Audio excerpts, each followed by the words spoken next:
Tinubu has ordered for the arrest of Omoyele Sowore if he dare goes to Nigeria. Please don't forget to subscribe, comment, share with your friends to have access to this kind of content that you have here. Don't forget to subscribe. I love and respect you. I'll be right back.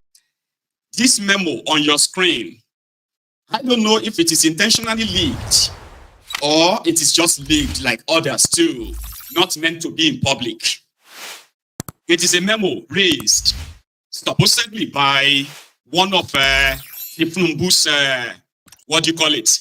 One of Tinubu's allies. And according to them, it is to get those they considered as the enemies of Tinubu's government, Omoyele Sowore to be precise. Remember, as you are watching this broadcast, there are Nigerians who are currently standing trial in the courts of Tinubu in Nigeria. Their offense. They protested against hunger. They protested against the bad governance. They wanted the Tinubu to end bad governance. Do you make illegitimate government to end illegitimacy? It's practically asking them to sack themselves, or asking the government to sack itself. Nevertheless, the memo released was that Omoyele Sowore has been making Tinubu's government. This is their still. They said he's been making Nigeria ungovernable, and that is treasonable felony. Treasonable felony carries one singular punishment: death. And the Daura, former Daura, now Dr. Stupid Service, has been put on alert. If you see Sowore in Nigeria from the airport, plus Sowore, plus his baggage and his luggage, bundle them straight to Abuja, and he must be locked up indefinitely. Indefinitely means this time around, right? No negotiation, no court appearance, just make him disappear. Surprisingly, that memo made it to the public, and it also sort of certified the denier that certified the already known truth that Tinubu, like many others, not just Tinubu, those who are supposed to protect Nigerians, they will rather protect the regime, and they will do anything and everything, okay, to protect the regime. Unfortunately, the regime they are protecting is an illegitimate one, where Tinubu stole an election, rigged an election, compromised institutions, and he's been finding it difficult to even rule around the country. Sowore, who actually saw this himself, believed that they are toying with the wrong guy. This is actually an intimidation that is so useless. He is going to go to Nigeria. If you can remember, when Tinubu came in through Fagbemi, his own supposed attorney general of Nigeria, the Minister of Justice, surprisingly, they decided to withdraw all the treasonable charges against Omoyele Sowore, the ones initiated by Malamu, Abubakar Malamu, Boko Haram's attorney general of Nigeria then, charged Sowore for treason, an effort to overthrow overthrow Boko Haram. A lot of people believe that was the handiwork of the confessor Wole Soyinka, using his good relationship with Tinubu in asking for a pardon for Omoyele Sowore, where the same government of Nigeria charged that was trying him for treasonable felony, developed a cold feet with no evidence though, right? They developed a cold feet and withdrew all the charges, dropped all charges against him, with a supposed expectation that Omoyele Sowore will just disappear, or at least cooperate with Tinubu's government, give them good media, and because our local Yoruba local. This is just like part of the conspiracy theories, okay? Sowore never begged anybody to drop any charges against him. In fact, at a point, the Dr. Stupid Service, and including the office of Malamu, they stopped coming to court to attend to their own case, in case of a treasonable felony against Sowore. They just stopped, and the court kept adjourning until the court threatened that they were going to actually dismiss the case. But before they could, the Attorney General of Nigeria, Fagbemi, dropped all charges. Then, in August, Omoyele Sowore, amplifying the voice of the Northerners who were planning at the time to shut down Nigeria because of hunger protest. 10 days hunger protest in Nigeria for Tinubu to reinstate the subsidy that he removed. Kolu didn't give a damn, he didn't give a shit. After that 10 days, even though they killed over 100 people, arrested over 1,000 of them. So eventually the 10 days lapsed and everybody just went on with their lives. But Tinubu and his handlers, they wanted that to be the first time and the last time anyone and anybody in Nigeria will stand up, mobilize themselves, and call for a protest. Sowore has been calling for revolution all this while. And you know now, if the citizen says, we are going to fight, we are going to protest, you will see Sowore there. He amplified it to the point that he almost owned it. Like he was the one who called out for the nationwide protest. However, when Sowore was finally, when the charges against him was dropped, his passport was returned to him. Sowore returned back to the United States of America. And from there was where they believed he coordinated the End Bad Governance protest. To the point that Sowore was disappointed that the protesters didn't take the fight further to their traducers, to their oppressors. And at the tail end of that protest, Sowore made a promise. It is not over. It is not over. He started muting, the idea of the protests will kick off again in October. This time around, it will be a total shutdown, and there will be no end to it until the demands of Nigerians are met. This is not going to be, this is unacceptable to Tinubu and his gang. So they have now declared him personal non grata. Somebody that must never come to Nigeria again. If he dare come to Nigeria, he will be arrested. This time around, he will never see the light of the day again. Well, the memo leaked, okay? And Sowore himself has responded by saying, oh, you are so wrong, guys.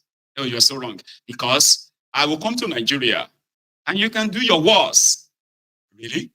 A lot of people are believing that, guy, hey, stay where you are.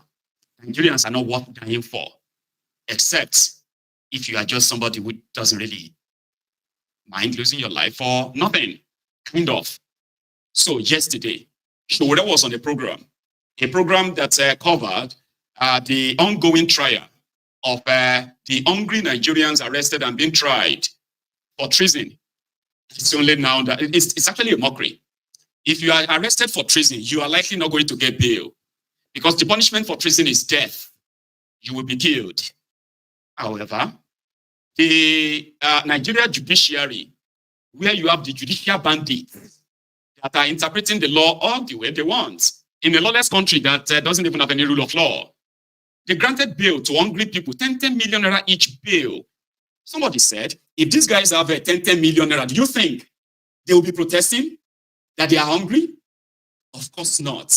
So we are going to start this program this evening from Sowore's, and he actually had an engagement with one of the lawyers trying Nigerians, poor Nigerians, hungry Nigerians that are being tortured for 35 days. One of the lawyers was also on this program where Sowore was as well. And this was the exchanges. The Nigerian judicial system has become an accomplice in the process of perpetrating injustice against our people. There is no need for a judge to send somebody into prison under remand for an offense in which you have no proof of evidence that a crime was committed in the first place by such a person. And we must get serious and start prosecuting individually prosecutors, police officers, and judges who connive to deprive citizens of their rights. These are just protesters, and they have not committed any offense known as treason or treasonable felony or there was no attempt by them to commit such an offense. They're just exercising their fundamental rights guaranteed by international instruments to which the Nigerian state is a signatory.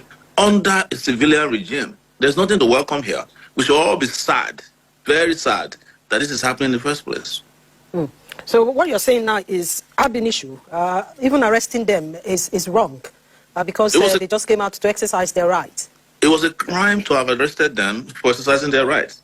The man who is president of Nigeria today, in 1994, was accused of bombing a place in Ejibo, a petroleum depot in Ejibo, Lagos, by the military regime. That is Bola Tinubu. It was a crime that was framed, he was framed up in it. He ran away from the country. He was never arrested or prosecuted from it. He was in exile, and he spent his time in exile, came back. He was welcomed as a hero, as a pro-democracy hero. He's now is Nigeria's president today. Imagine such a person under his regime, charging protesters, people who are, they even wrote it in the charge sheet that these individuals were trying to overthrow the government by carrying placards. It's in the charge sheet. It's not believable that we are even discussing this as a welcome development. It is a terrible, terrible development that should not be welcomed in any society, not even in a banana republic. All right, so I'll come back to you. Let's have we have a lawyer here in the studio. Vice Tapuku, you see, you were in the court today, yes, and in company of the NBA, or you went as an NBA lawyer, yes, in court. And he has mentioned something that actually called for question. He said it is a crime from the beginning to have even remanded the protesters. What is the crime in that? Anyway, I believe that the issue that is before the court, every charge sheet filed before the court must be looked into. No matter how frivolous it is, it must be looked into. Because denial to look into it, you also alleged breach of fair hearing. But no matter how frivolous, no matter how watery, no matter how useless it is, some of them are useless, like he has alluded. The court will always exercise their jurisdiction founded under Section 6, subsection 6B of the Constitution, which is determination of dispute between individual and other, and as the case may be, including criminal jurisdiction, as the case may be. The court's Honorable Justice Emeka Nwite, in the grant of bail application made by the 10 defendants, ought granted the bail and ought to be commended. The judge ought to be commended. Because I was in court, I listened attentively to the ruling when it was delivered. Now, there have been contentious issues and responses with respect to whether bail can be granted in a capital offense or alleged capital offense, as the case may be. I want to interrogate the issue from locus classicus cases, which the Supreme Court and Court of Appeal have decided before. Because why these cases are decided is to bind and, future cases. In the case of Pius Ozanekwe versus Commissioner of Police, in this case, you remember the famous Onitsha market when it was burnt in 1994. Then, after the incident, certain persons, 9 of them were arrested. Dake Alaye. Now, here is the DSS memo with Omoyele Showore's name on it. And this is how they raised it, okay? Watch list action. I'm directed to inform us that the DGSS has approved the upgrading of WLAB, report arrival and destination by telephone, immediately to WLAF, detain traveler and escort with baggage to NHSS by DSE 9A//6201 against Omoyele Sowore, an activist, founder of Sahara Reporters, Inc., an online news agency. This is for your strict compliance, please. Signed, Adiola D. Ali for NISEC NHSS. Waiting the Showore's offense. Because Sowore is on the side of those that Tinubu is showing shade, where they are making mockery of the your supposed law. And they have lawyers who are going to say, the court has a jurisdiction, the judicial bandits, they have the blah, blah, blah, blah, blah, in a contraption, a lawless contraption. We don't know how many people they have raised this kind of memo. If you are criticizing Tinubu abroad, the ideal thing is that avoid Nigeria. Avoid Nigeria, because you may not be that lucky. If they grab you you may never come out alive. This is ODUA TV Watch. Don't forget to subscribe, comment your opinion, like, comment and share so that other people can get access to what you enjoy on our channel. Thank you. We love you.